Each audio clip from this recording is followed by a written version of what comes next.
Hello, Northwest Georgia. Welcome to your weather on North Georgia Television. Today will be partly cloudy with a mix of clouds and sun. The high at 81 and the low at 61.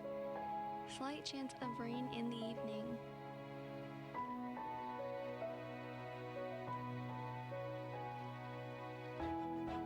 Now for a look around the region. Calhoun at 65 this morning. Expect a midday temp of 73.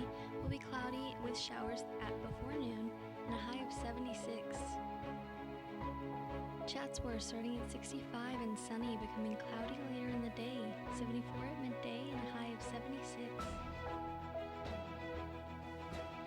Chickamauga has 66 this morning with clouds. Expect a midday temp of 73, 76 in the evening, and mostly cloudy with thunderstorms.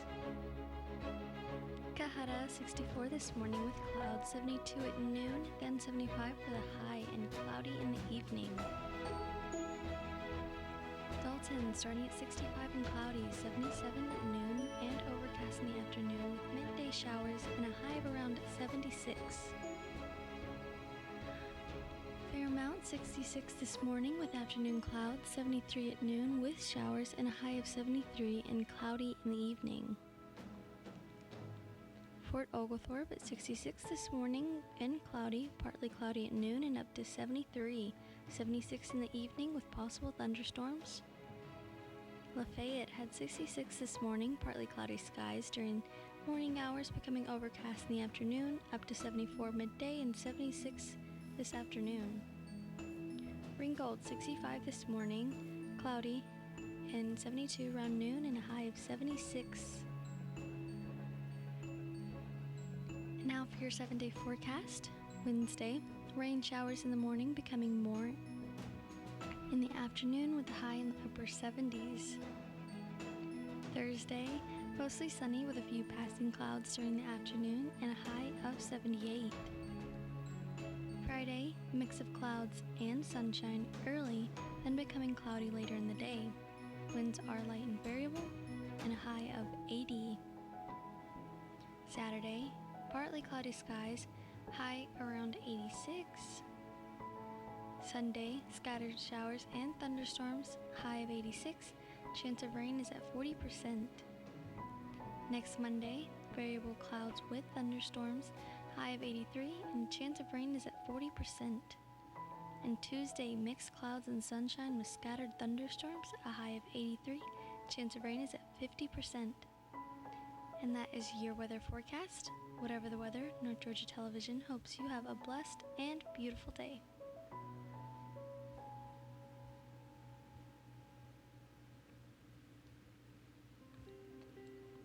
And now for your local obituaries.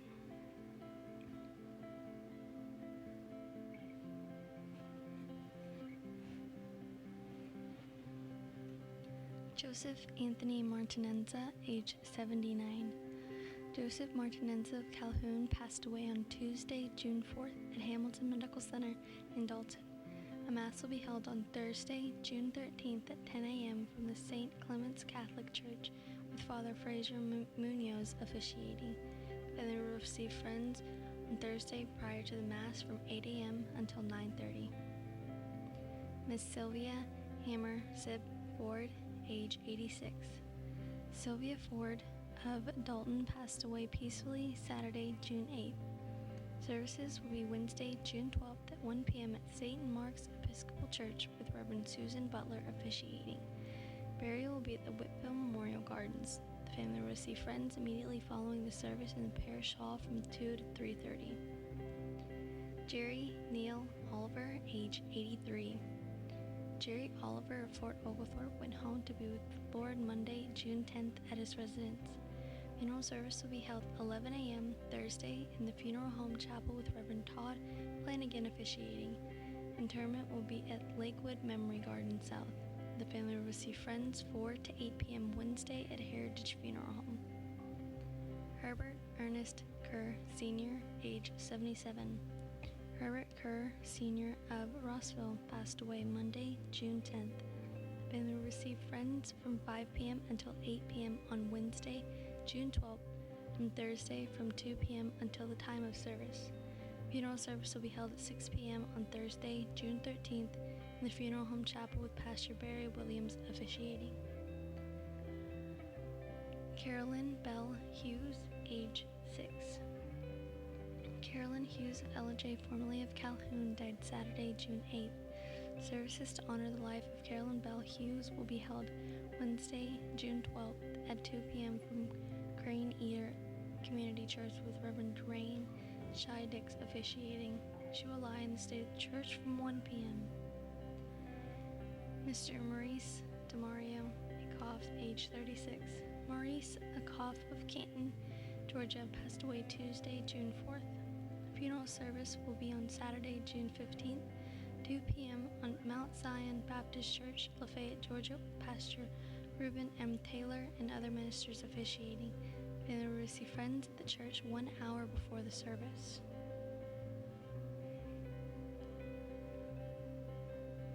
Mr. Harlan Milton Craig, age 72. Harlan Craig of Marietta and formerly of Dalton passed away Sunday, June 9th, Wellstar Hospital in Kingstown. Funeral service for Mr. Craig will be Thursday, June 13th. Miss Wanda Marie Gentry Phillips, age 93. Wanda Phillips passed away on Sunday evening, June 9th. Funeral service will be held on Wednesday, June 12th, Melrose Chapel Ponders Funeral Home with Bishops Tony Engel officiating. The family will receive friends from 2 to 4 p.m. on Wednesday at the funeral home.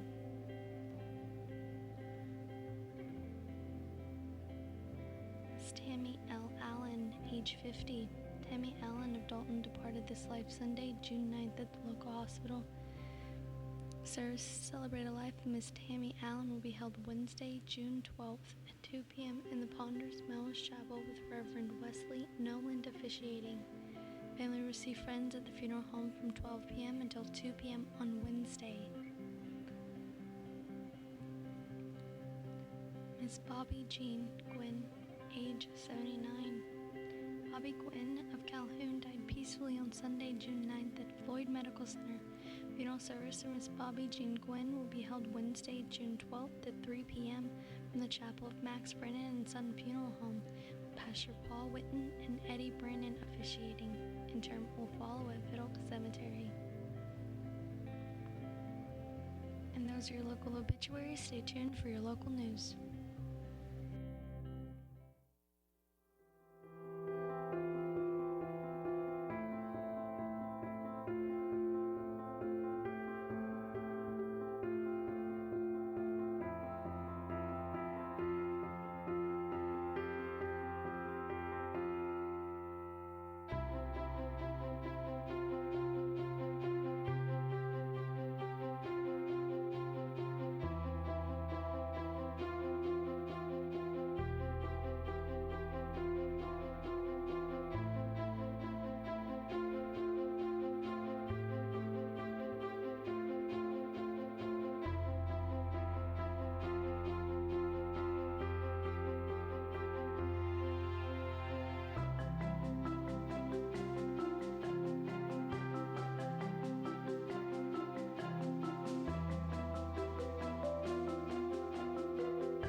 Northwest Georgia. I'm Aaron Scott. And I'm Adam Scott. And we are your news covering Whitfield, Murray, Gordon, Walker, and Catoosa counties. Thank you for joining us. Coming up in the news today, mental health care crisis. Georgia ranks 47th in mental health care awareness. Georgia cutting Medicaid for thousands. First up, a look at Sunlight Project report by Taylor Hemley of the Union Reporter. The subject is mental health care access in Georgia and isn't good. A son stabbed his mother to death, then lived with her for 2 days before anyone else discovered it. It's a shocking example, but one Baldwin County Commissioner, Henry Craig, makes to underscore a problem he sees in his community, the state, and the nation. Every community in our state has the same problem, mental health and opioid issues. It's become a crisis in our communities, and I would like to address that crisis in 3 ways. It's a public safety crisis. While mental health and mental wellness pose challenges for the nation and the world, it's arguably a more serious challenge in Georgia and the Sunlight Project region, which encompasses 6 newspapers, including the Daily Citizen News in various parts of the state. According to the nonprofit Mental Health America of Georgia, the state ranks 47 out of 50 for access to mental health care, resources, and insurance. In Georgia, 1 in 5 people with a serious mental illness has a better chance of ending up in a prison than getting adequate treatment at a mental health facility, according to officials. The Sunlight coverage area of Dalton, Midgeville, Moultrie, Thomasville, Tipton, and Valdosta recently explored mental health processes and how law enforcement, county officials, and medical staff deal with the people affected by mental illness. Henry Craig is a mental health advocate. He serves as the 6th District Representative of the Association County Commissioners of Georgia Board of Managers. He communicates across county lines and shares ideas with other commissioners across the state. Craig said countries and governments face several problems when it comes to handling mental health issues. Problems on multiple levels: moral, fiscal, and public safety. Craig said there is a moral component to mental health. He said the criminal justice system is too often used as an outlet for the mentally ill. We have a moral issue, he said. If a person has a heart disease, we'll give that person compassion and move them into a hospital. If a person has cancer, we will help that person. We will have compassion for that person. When a person is mentally ill, too often he goes to jail, and the criminal justice system provides the help that the community, the families, the government did not provide. Our judicial system and law enforcement know it's morally wrong. Everyone probably agrees that it's morally wrong. We need to find a different solution for those that are ill with a mental illness. Keyword ill.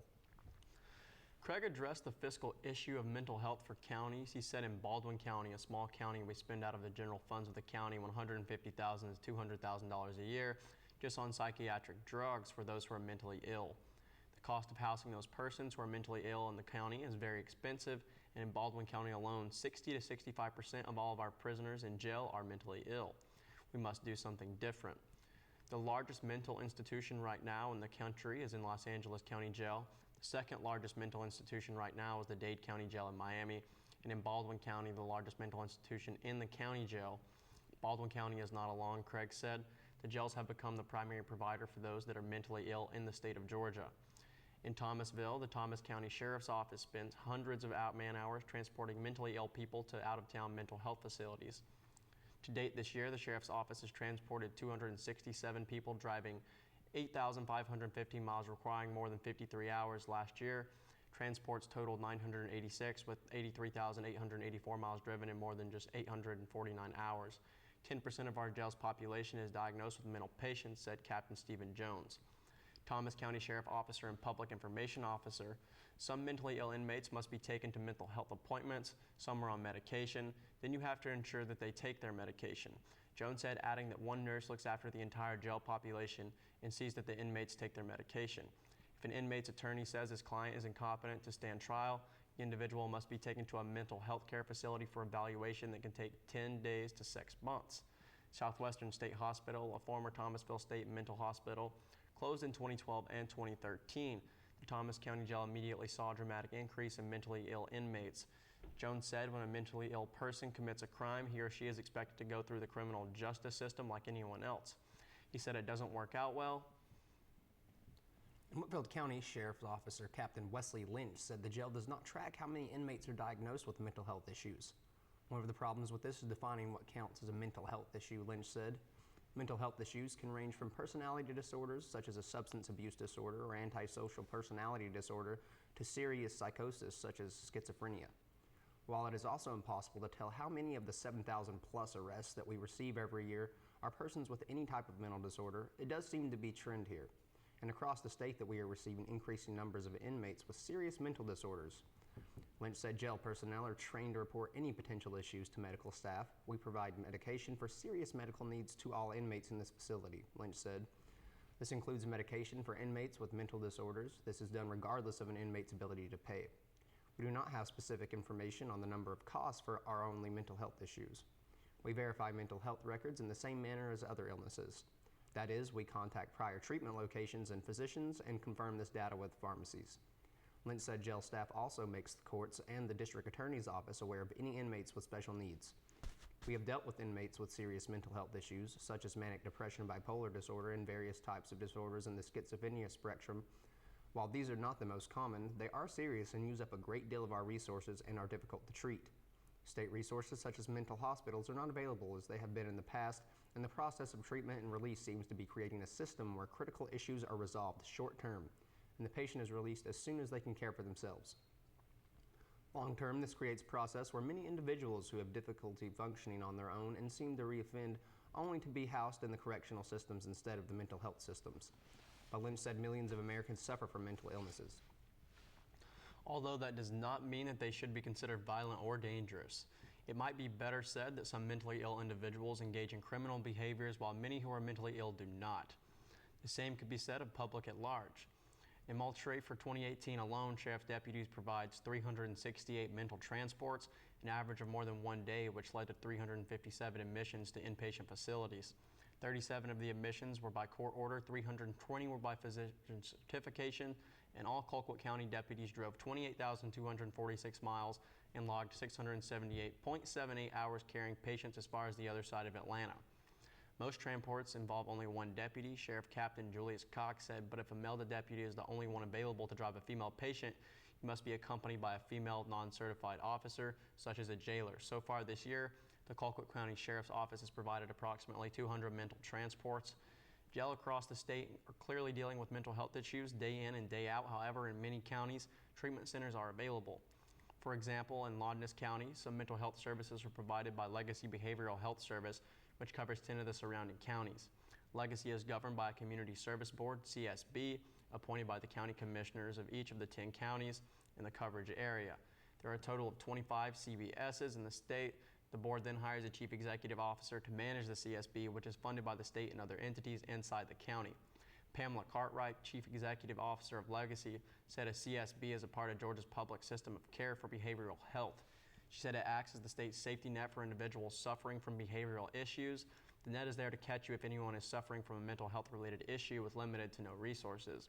Cartwright said Legacy is authorized to provide services anywhere in the state, and unlike single-purpose providers, Legacy offers consumers a range of integrated services designed to address the needs of adults with severe and persistent mental illnesses, children and adolescents with serious emotional disturbance, persons with intellectual and developmental disabilities, and those addicted to alcohol or other drugs. Anybody can come in, whether they're insured or not, Cartwright said. We're not going to put anybody out because of a lack of money.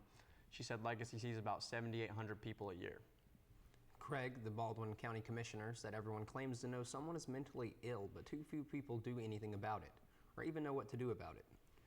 Talking about the man who killed his mother, he said, at the end of the event, everybody knew he was mentally ill. His neighbors knew it, his family knew it, and the criminal justice system knew it.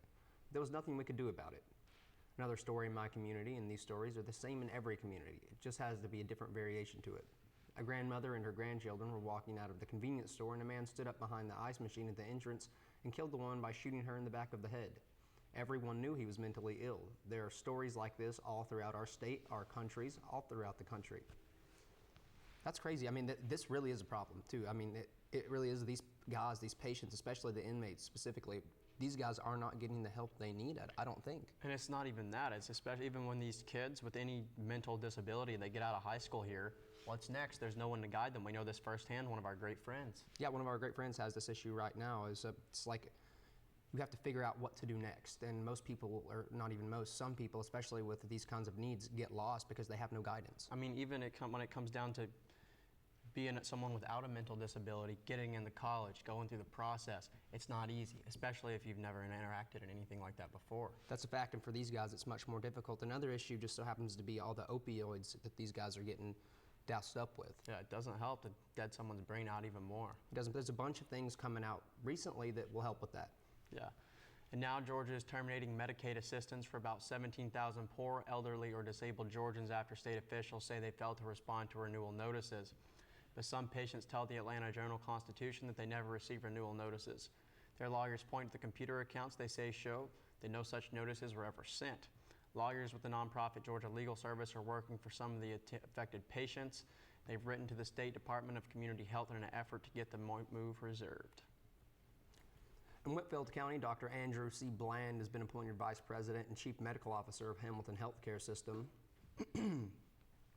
Bland comes to Hamilton from the Joint Commission, TJC, where he was the medical director for the Division of Healthcare Quality Evaluation. TJC accredits and certifies healthcare organizations and is recognized nationwide as the symbol of quality that reflects an organization's commitment to meeting specified performance standards. Prior to his role with TJC, Bland was written with Hospital Sisters Health System in Illinois, a 15-hospital system where he served as Chief Quality Officer and Chief Medical Officer, among other duties. Additionally, Bland was the Assistant Dean for Faculty Development and Associate Professor of Medicine at the University of Illinois College of Medicine at Peoria before joining HSHS. Bland completed his undergraduate studies in cell and structural biology at the University of Illinois College of Liberal Arts in Champaign, Illinois.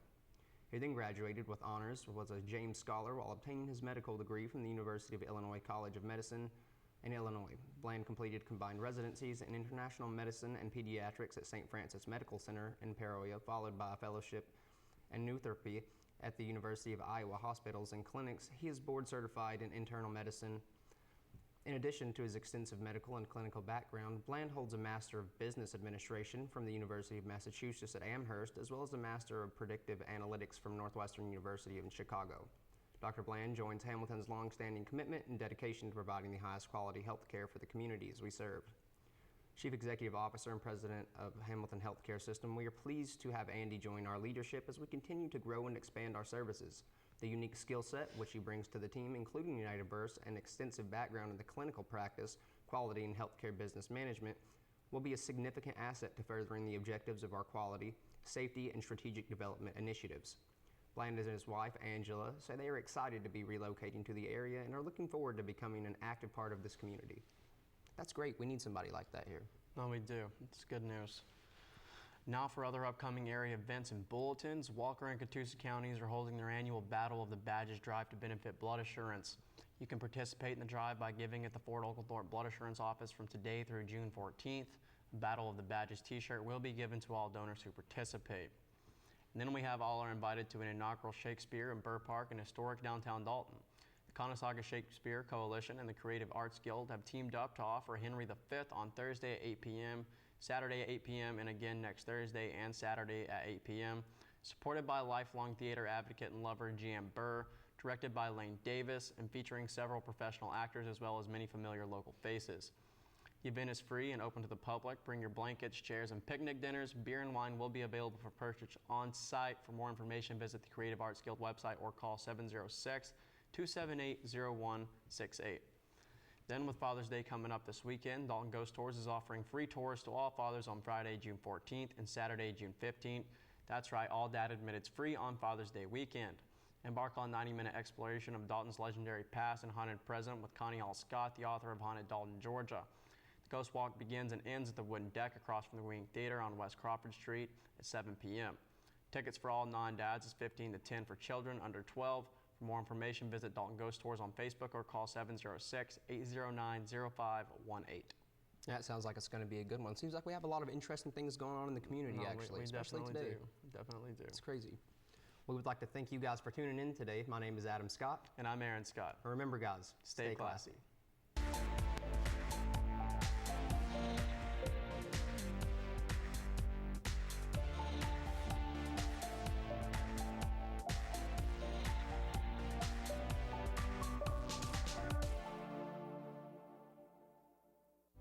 With VidLink, we're taking TV, streaming, and video to the next level with one simple app.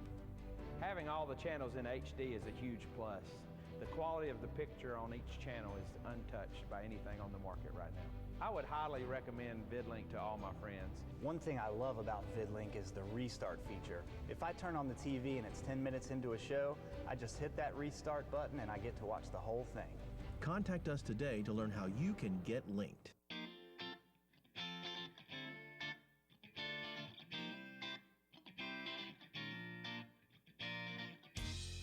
Hi, Hi, I'm Judy Elliott, inviting you to join me on Lifestyles for Women show on WDNN TV.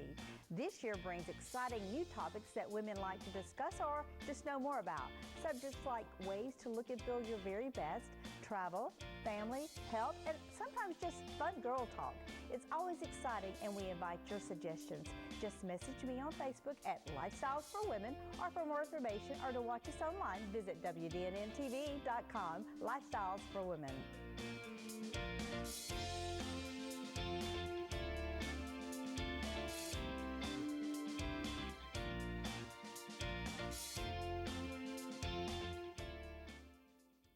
While the word cancer can strike fear at the deepest level of our souls, in the case of skin cancer, the prognosis is very good. Basal cell and squamous cell carcinomas are the most common and are not normally included in cancer statistics. Our office specializes in the diagnosis and treatment of skin cancer. If you're concerned about a mole or freckle that may be changing, give us a call. Most treatments can be performed in our office in about 15 minutes with very little discomfort. I am Ron McKinney, pastor of Kinsey Drive Baptist Church in Dalton, Georgia. KDBC has been the birthplace of several Christian organizations. It was the birthplace of Christian Heritage School 30 years ago, and through the Academy of Fine Arts, Labrie Symphonic Orchestra was founded by KDBC members Gene and Betty Lindauer. The ministry of KDBC reaches around the world with the missions of To Every Tribe ministry, and I was a founding member of North Georgia Fellowship of Christian Athletes in 1992. Majesty is the longest running television program on North Georgia television. For 28 years, we have faithfully proclaimed the doctrines of grace. Kinsey Drive Baptist Church welcomes you to visit at 2626 Kinsey Drive on Sunday morning at 11 a.m. Our website is kinseydrivebaptistchurch.com. To God be all the glory. I am a nurse, a firefighter, a college student, a mother, and I am an American soldier. I will always be ready for every storm and disaster that threatens my community. I will always be there to protect my neighbors, my family, and my country. We are the Army National Guard. We are the Army National Guard. We are the Army National Guard. Visit nationalguard.com to learn more about part-time service.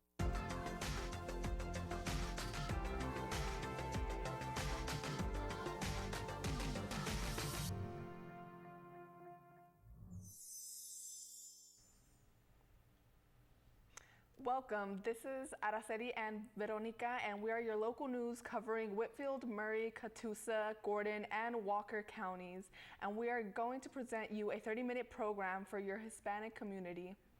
Bienvenidos, yo soy Verónica Estrada. Les estaremos presentando las últimas noticias del norte de Georgia, cubriendo los condados de Whitfield, Murray, Gordon, Walker y Catoosa.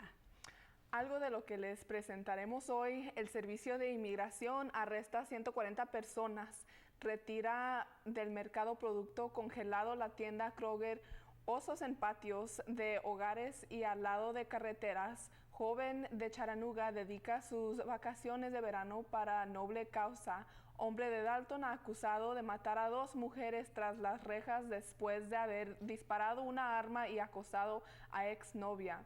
Centro de atención en Miracle Field destrozado durante el fin de semana. Advertencia del Departamento de Policía de Chattanooga de drogas que han matado a 4 personas en 24 horas. Efectivamente. ICE captura 140 inmigrantes en una redada multiestatal. Los detenidos son originarios de 14 países, incluido México, Guatemala y Honduras. La Agencia de Migración y Control de Aduanas, ICE por sus siglas en inglés, detuvo a 140 inmigrantes en una redada múltiple de 5 días en 6 entidades. Eso fue lo que reportó la agencia a un comunicado. Los oficiales hicieron arrestos en Illinois 45, en Indiana 13, en Kansas 16, Kentucky 43, Missouri 12 y Wisconsin 11. De las personas detenidas, 5 eran mujeres y y 135 hombres de 14 países. Benín 1, Cuba 1, Ecuador 3, El Salvador 3, Guatemala 26, Honduras 7, Jordania 1, México 92, Micronesia 1 y Maldivas 1, Nicaragua 1 persona por allá y Polonia 1 persona, Arabia Saudita 1 persona y Corea del Sur 1 persona. Esos fueron los países de las personas que fueron arrestadas. Según la agencia, casi un tercio de los arrestados, 42, tenía antecedentes penales que incluían condenas por los siguientes delitos como asalto, agresión, violencia doméstica, crueldad de conducir bajo la influencia y posesión de drogas, tráfico de drogas, fraude, robo de identidad, hurto, reingreso ilegal después de la deportación, resistencia a los oficiales y obstrucción a la justicia, golpes y fugas y posesión ilegal de armas. Eso fue lo que agregaron, que 53 eran fugitivos de inmigración. Otros 23 ingresaron ilegalmente al país después de haber sido deportados previamente, lo cual es un delito grave y podrían enfrentar hasta 20 años en prisión. Este operativo fue dirigido a extranjeros, criminales, amenazas a la seguridad pública, a individuos que han violado las leyes de inmigración de esta nación. Eso fue lo que afirmó Lucy Zamora, directora interna de la Oficina de Operaciones de Deportaciones de ERO y de ICE en Chicago. Entre las capturas que destacó la agencia se ubica a un mexicano de 57 años detenido en Chicago, quien tenía varias condenas penales por armas de fuego, una de las cuales es un delito grave, aún dado que en el 2018 un juez de inmigración ordenó deportarlo. También el caso de un guatemalteco de 48 años capturado en Louisville, Kentucky, quien había sido arrestado por intimidación criminal en Wichita, Kansas. ¿Qué te parece, Araceli? No, pues es algo muy grave. Y muy grave, y ojalá que, bueno, pues estas personas, como sabemos, desafortunadamente andan en las calles personas que tienen delitos demasiado graves y sí necesitan salir del país. Sí, claro que sí. Bueno, la compañía de Kroger dijo el sábado que tuvieron que sacar del mercado una selección privada de Frozen Triple Berry Medley de 48 y 16 onzas y también blackberries frisadas de 16 onzas hecha por la compañía Townsend Farms debido a una posible contaminación de hepatitis A. Hasta el momento no se ha reportado enfermedades de clientes según la comunicado de prensa. Kroger fue informada por la Administración de Medicamentos y Alimentos, FDA por sus siglas en inglés, y que ellos analizaron una muestra de bayas congeladas de Private Selection y encontraron que estaban contaminadas de hepatitis A.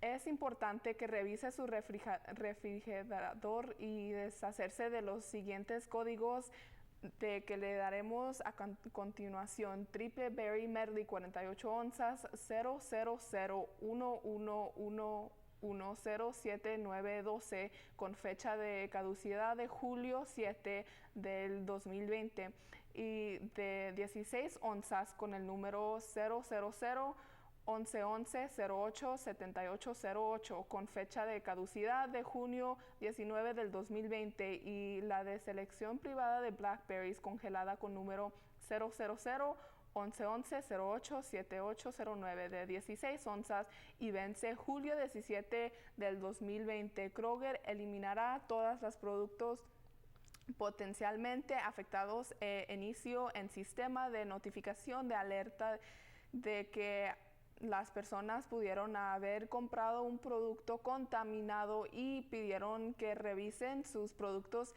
y que si encuentran estos números mencionados se deshagan de ellos o las lleven a la tienda para que les regresen su dinero, y advierten que estos productos de ninguna manera se deben de consumir y que los clientes que tengan preguntas llamen al 1-800-Kroger de lunes a viernes de 8 a medianoche y los sábados y domingos de 8 a las 9:30 de la noche hora del este.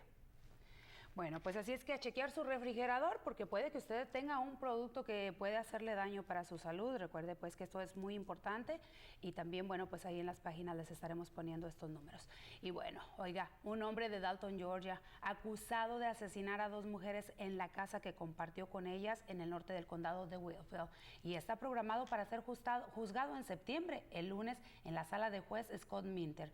Tanto el fiscal de distrito, Peter Potston, acusación con la defensa pública Natalie Glasser acordaron colocar el caso contra Mitchell Brandon Townsend en el calendario de prueba de el 26 de agosto y selección del jurado comenzará el 9 de septiembre. Townsend, de 40 años, enfrenta 4 cargos de asesinato, 2 cargos de asalto agravado, 2 cargos de agresión agravada en las muertes de Crystal Stempin-Auer, de 44 años, y su madre Judy Potts, de 72 años. Los 3 vivían en la casa en el 234 Tanglewood Drive en el noreste, fuera de la carretera del Cleveland.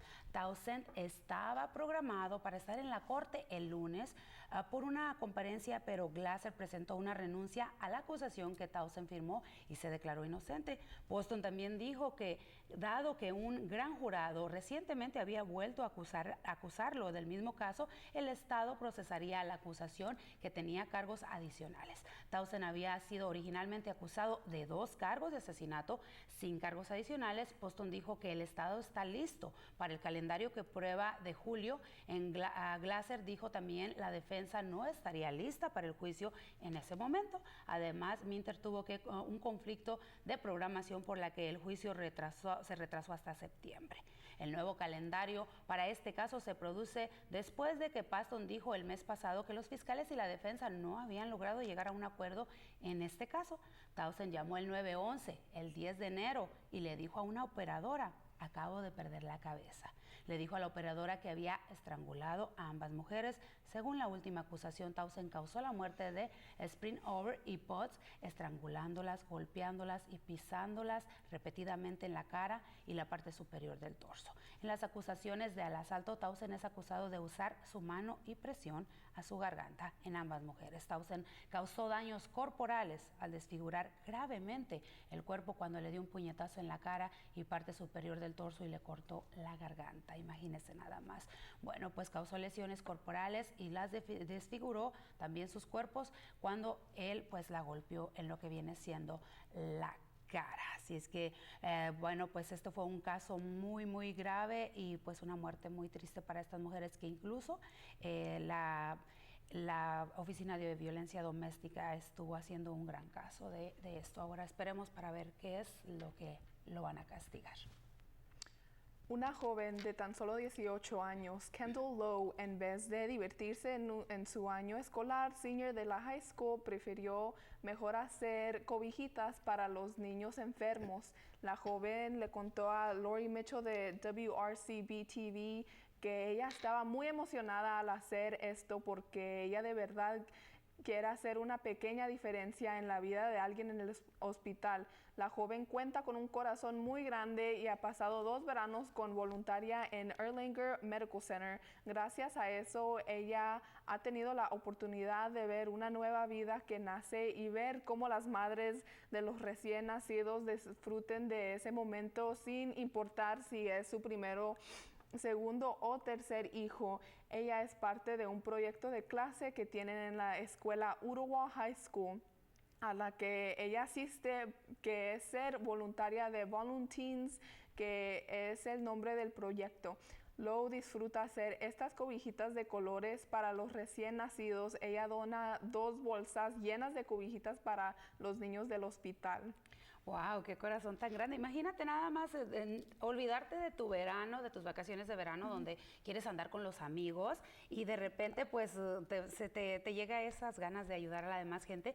Cabe mencionar también que aquí en Dalton hay una señora, ahí saludos para la gente de México Chiquito, que ella también hace gorritas para los niños que son prematuros y las envía a un hospital Atlanta. Y ella teje las gorritas y están tan hermosas, así es que bueno, hay gente de buen corazón en la comunidad y eso nos da mucho gusto, ya que pues eso es lo que necesitamos.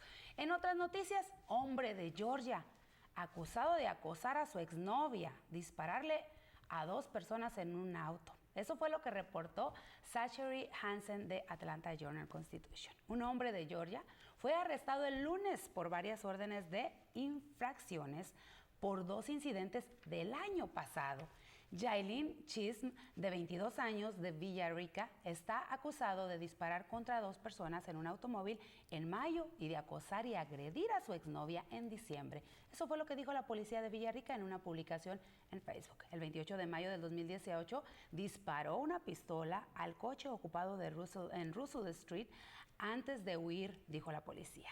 Se enfrenta a 2 cargos de asalto agravado y cargos de una conducta imprudente en relación con este incidente. El 8 de diciembre, Chisme es acusado de acosar a su novia en el área de Villarrica Highway en Carrollton antes de robarle las llaves del auto, metió la mano en su vehículo y agarró las llaves antes de huir. Eso fue también lo que dijo la policía y fue acusado de robo, acecho, batería simple. Y en relación con este incidente, los registros de la cárcel del condado de Charlotte mostraron que también enfrenta un cargo de facilitación de primer grado, pero no está claro esto hasta relacionado, que si está relacionado con cualquier de estos 2 incidentes. Así es que bueno, pues un comunicado de la policía y la oficina de alguaciles para obtener más información. Según los registros, permanecen en la cárcel con una fianza de $15,000 nada más. Dios mío. En otras noticias, recientemente se han circulado videos de osos negros en algunas partes del área, como en patios o al lado de la carretera. Eso fue lo que reportó Alison Pryor, reportera del Canal 3 de Chattanooga, y a que en esta época del año es común que aparezcan animales salvajes en el área, y la presencia de esta clase de osos empezó a verse a principios de abril y dura hasta los meses de junio y julio, ya que en esta época estos osos suelen bajar de su hábitat y en busca de comida, y por esta razón las personas están con el riesgo de toparse con una de estas criaturas, ya que estos osos son muy flojos y siempre están buscando comida fácil. Por esta razón, David Holt de la Agencia de Vida Salvaje de Tennessee emite la alerta de estos animales salvajes y piden que traten de no dejar basura fuera de los patios o por las carreteras. Claro que sí, bueno, pues así es que tener muchísimo cuidado, y bueno, pues nuestro programa se termina y vamos nosotros a regresar el viernes. No se les olvide de sintonizarnos nuevamente, porque estaremos aquí con muchísimo gusto esperándolos a todos ustedes con más información que es referente para la comunidad, y sobre todo los invitamos para que nos sigan acompañando cada semana. Regresamos nosotros al próximo día.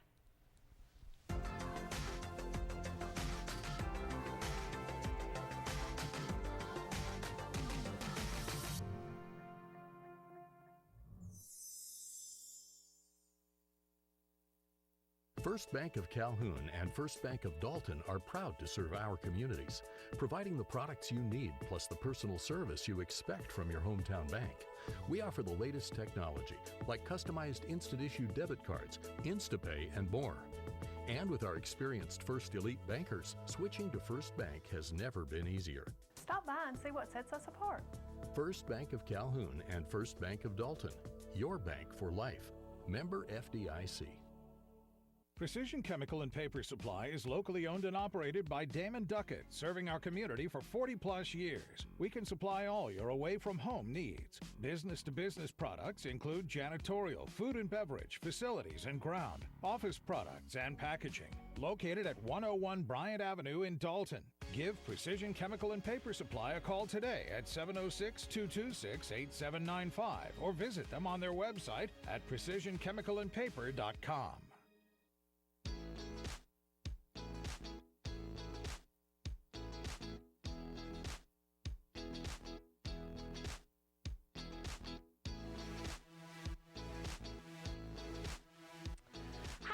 I'm Connie Hall Scott, and my show, The Talk with Connie, is right here on North Georgia Television, and I hope you'll join me and my very, very interesting guests as we dish on, well, just about everything. Meet local and regional entertainers, newsmakers, motivators, and all kinds of ordinary people doing extraordinary things. Enjoy man-on-the-street interviews, hot topic discussions, and even the occasional game or prank. It's all about community and getting to know each other. My goal is to entertain, educate, and stimulate. So join the talk for a new episode every week.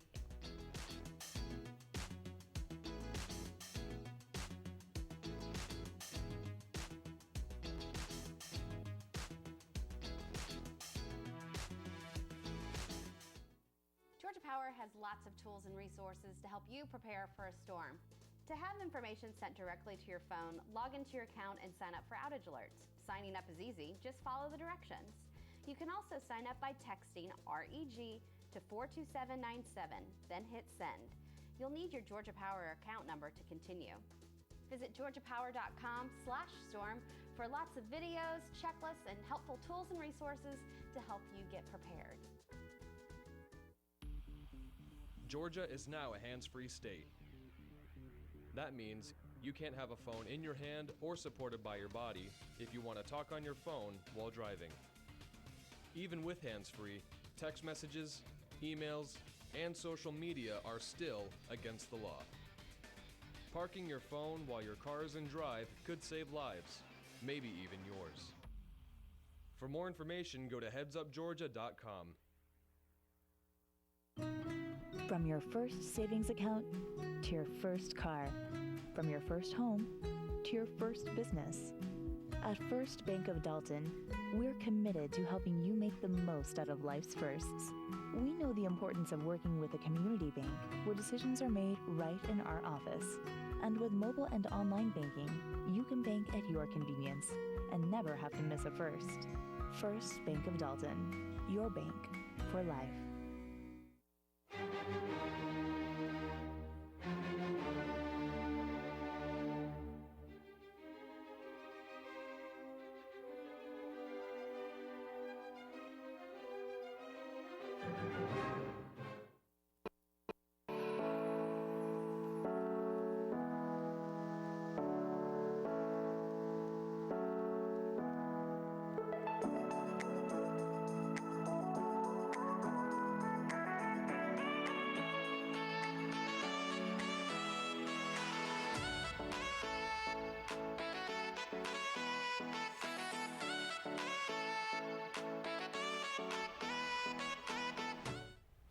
Bienvenidos nuevamente, espero que hayan disfrutado de las noticias que les presentamos el día de hoy. Mi nombre es Verónica Estrada y estoy nuevamente aquí con ustedes para traerles el punto de vista en lo que viene siendo la comunidad de Dalton, Georgia y todos sus alrededores. Y en el punto de vista todos sabemos que este programa es dedicado para la comunidad, para tener invitados y sobre todo para hablar de temas importantes. Y el día de hoy tengo aquí conmigo acompañándome a dos personas muy importantes que, bueno, pues estarán ayudando a la comunidad, y tenemos por acá a Eva y también a David, que vinieron a acompañarme el día de hoy de lo que viene siendo la Asociación Latinoamericana. Y bueno, pues ellos estarán hablando conmigo acerca de lo que viene siendo temas que son muy importantes para la comunidad. Así es que vamos a presentar a David. David, muy buenas. ¿Cómo has estado? Bien, gracias por tenernos acá. Encantada de tenerlos yo por acá. David, empiezo contigo. Me gustaría que me contaras un poquito qué es la Asociación Latinoamericana. Bueno, somos un sin fin de lucro y hemos existido a partir de 72, entonces hemos estado funcionando por casi 47 años aquí. Comenzamos en la ciudad de Atlanta en aquella época. Y ahora tenemos 3 oficinas, uno aquí en Dalton y uno en Atlanta y también uno en Lawrenceville, que está en el condado de Gwinnett. Y bueno, pues teniendo todas estas oficinas, me imagino que también la sede grande de Atlanta está al pendiente de estas oficinas como ahora la que tenemos en Dalton. Exacto. Y tenemos 5 áreas de enfoque. La mayoría de lo que hacemos es proveer servicios para la comunidad. Y tenemos 5 áreas de eso. Tenemos educación, que es primariamente desde el kinder hasta la graduación de la escuela secundaria. Tenemos bienestar de familia, que está enfocado en las necesidades de la comunidad. También tenemos cultura e integración. Es más un esfuerzo para celebrar nuestra cultura y la belleza que tenemos. Tenemos servicios legales de inmigración. Y finalmente tenemos empoderamiento económico. Y en parte es conectar, por ejemplo, gente que están buscando empleo con empleadores. Y también tenemos ahí algunas clases que tienen que ver con computación, como escribir su hoja de vida. Entonces, cosas prácticas que se necesita la comunidad. Bueno, pues entonces eso es excelente de saber que tenemos esta clase de ayudas para la comunidad, pero también cabe mencionar, David, porque yo he estado por acá en la oficina de aquí de Dalton, que no solamente ayudamos a los los hispanos, a los latinos, sino que también es una organización que todo el mundo es bienvenido. Exacto. Obviamente nuestros servicios están diseñados por la comunidad hispana, pero ayudamos a cualquier persona que necesita ayuda. Y por ejemplo, hemos tenido, es solo un ejemplo en servicios de inmigración, hemos tenido mucha gente de Siria quien está viniendo buscando asilo político, y por eso hemos contratado a una persona que habla español y también árabe. Entonces estamos abiertos a todo el mundo, pero obviamente con la manera en que comunicamos en los canales que hablan español y etcétera, nuestro enfoque más que nada es la comunidad hispana. ¿Cómo ellos pueden contactarse con ustedes? ¿Cómo ellos tienen que ir hasta las oficinas, o si hay un problema, digamos, fuera de donde ustedes tienen una oficina, ellos también podrían pedir ayuda de ustedes? Obviamente tenemos oficinas en esos sitios. Si no podemos servir porque la persona está, digamos, afuera de nuestra área de servicio, siempre tratamos de conectar a la persona con los recursos donde están. O si también es un tema que tal vez no servimos, un ejemplo de salud mental, no tenemos esos servicios en nuestras oficinas, pero tratamos de conectar cada persona que nos llama con los servicios, los recursos necesarios para avanzarles por lo menos. Bueno, pues es algo muy importante calcar eso de que las personas que tengan cualquier tipo de problema los puede llamar y decirles su problema, y ustedes los van a guiar con la persona adecuada. Así es que bueno, pues muy buena información. Y bueno, acá tenemos también a Eva, que está acompañándome el día de hoy, y permítame presentarles a Eva, y decirles un poquito más de ella. Ella es la que está, bueno, pues de encargada en lo que viene siendo la área de Dalton, pero después, cuando nosotros regresemos, vamos a hablar más con ella, y también tendremos otra invitada. David, muchísimas gracias por habernos compartido esta información, y nosotros vamos a regresar para estar platicando por acá en esta charla con lo que viene siendo con Eva, y también estará por acá acompañándome Verónica, que también le vamos a dar la bienvenida, que son dos de las encargadas de la oficina de Dalton, Georgia, y quiero que ustedes, la comunidad de Dalton, las conozcan. Así es que regresamos en un momentito más.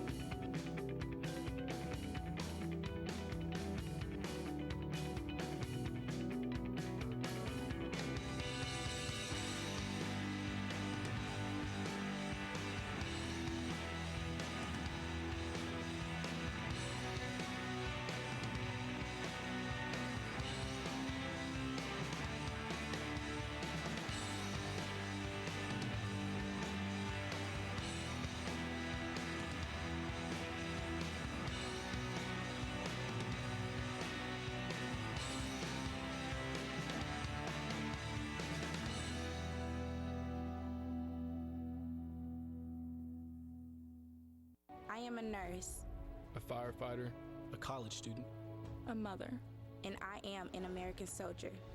I will always be ready for every storm and disaster that threatens my community. I will always be there to protect my neighbors, my family, and my country. We are the Army National Guard. We are the Army National Guard. We are the Army National Guard. Visit nationalguard.com to learn more about part-time service.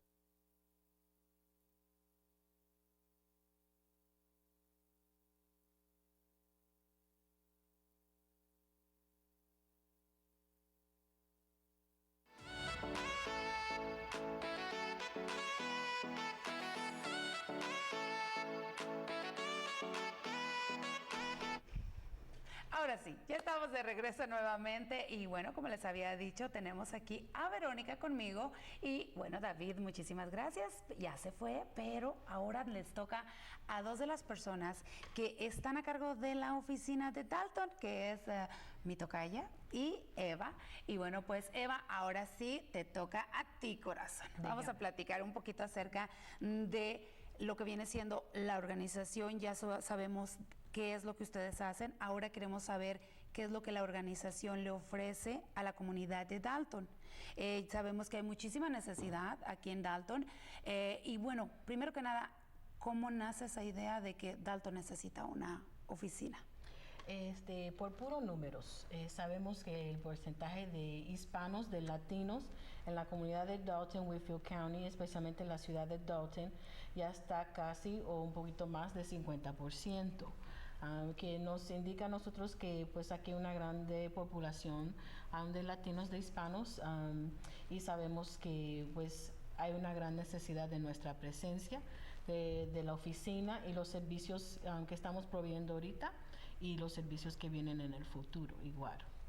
Bueno, pues eso me parece muy bien porque estábamos muy necesitados de una oficina, de una organización que nos ayude a la comunidad hispana. Recuerden que, bueno, pues ellas están con la organización latinoamericana y tenemos ya una oficina aquí en Dalton y yo quiero que ustedes la usen porque esta organización está aquí para todos nosotros. Y, por ejemplo, Eva, si alguien tiene algún problema de que necesitan cualquier tipo de ayuda con llenar los papeles de las estampillas, porque desafortunadamente voy a tocar este tema porque este programa de eso se trata. Hay lugares donde se les cobra a la comunidad, a las personas, por llenarles el formulario de las estampillas del Medicaid. Siento que eso pues es algo que para nosotros es fácil, los que sabemos de tecnología, pero hay personas que no lo saben. Por ejemplo, ustedes, aquí en esto entra Verónica, donde tú puedes ayudar a esas personas, Verónica, ¿verdad? ¿Cómo es tu ayuda? ¿Cómo ellos te pueden contactar? ¿Tienen que hacer una cita o cómo es el proceso? Bueno, muchas gracias por tenerme aquí. Sí, como estaba diciendo Verónica, yo estoy tomando citas, una simple llamada y preguntar, necesito hablar con Verónica Raimundo, que soy la especialista de beneficios de inscripción. Yo asisto en aplicaciones y también en hacer pre-screening para determinar si usted o sus hijos están elegibles. Muchos piensan que necesitan que tener documentos para aplicar, pero si tienen niños en el hogar o tienen una estatua inmigratoria donde califica, solo depende de tener una conversación. Cada caso es diferente.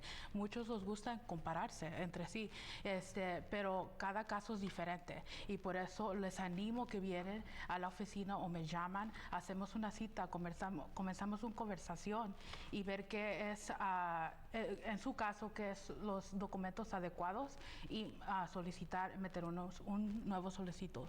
En esta época donde desafortunadamente las leyes pues están a veces muy duras, ¿verdad?, con la comunidad, ustedes, tú como trabajadora y que sabes acerca de estos procesos, ¿has visto un bajo nivel de personas que tienen miedo para aplicar? Claro que sí, claro que sí.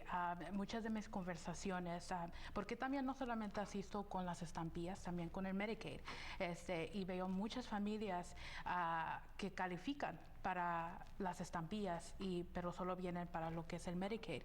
Y yo siempre empiezo con esa conversación, ¿no? Ya nunca has tratado de aplicar por las estampillas, y muchos me dicen que sí o que no, o a veces en la misma semblanza se mira como que tienen mucho miedo. Y es ahí donde yo pregunto, pues, ¿qué es lo que tienes miedo por o qué es su preocupación? Y es varios temas, muchos mitos que están ahí en la comunidad y entre la comunidad hispana, pero sí, de que sí lo hay.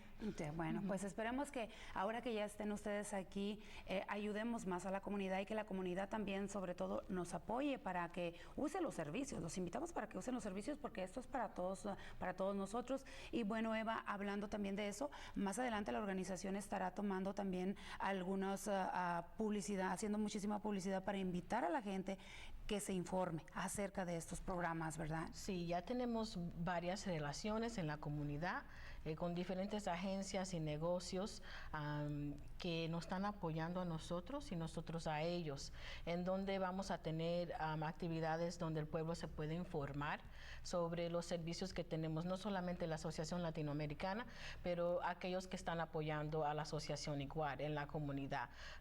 Vivimos en una comunidad donde hay un número muy grande de recursos y queremos informar al pueblo bien. Claro que sí, así es que eso es muy importante. Pues muchísimas gracias, muchachas. Hay tantos temas que tenemos que tocar, pero bueno, pues el tiempo se nos ha ido y espero tenerlas más adelante. Eva estará ayudándome también en lo que viene siendo a hacer algunas otras, a traerles a ustedes otras informaciones de la comunidad. Y sobre todo también los invito para que les llame rapidito el número de teléfono, Eva. El número de teléfono es el 706-272-1992. Así es que no duden en llamarles y bueno, sobre todo, como yo les digo, muchísimas gracias por habernos acompañado, muchísimas gracias por haber hecho posible otra vez estar aquí con ustedes y bueno, nosotros vamos a regresar con más adelante en nuestra próxima programación y muchísimas gracias a la Asociación Latinoamericana. Vaya a visitarlos.